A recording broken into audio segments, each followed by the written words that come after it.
शेषशैलसुनिकेतन दिव्यमूर्ते नारायणाच्युत हरे नडिनायताक्ष लीलाकटाक्ष परिरक्षित सर्वलोक श्रीवेङ्कटेश मम देहि करावलम्बम् ब्रह्मादिवन्दित पदाम्बुज शङ्खपाणे श्रीवत्सुदर्शन सुशोभित दिव्यहस्त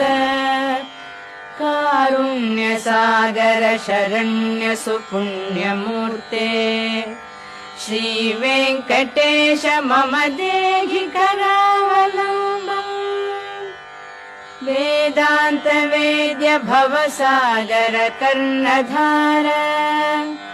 श्रीपद्म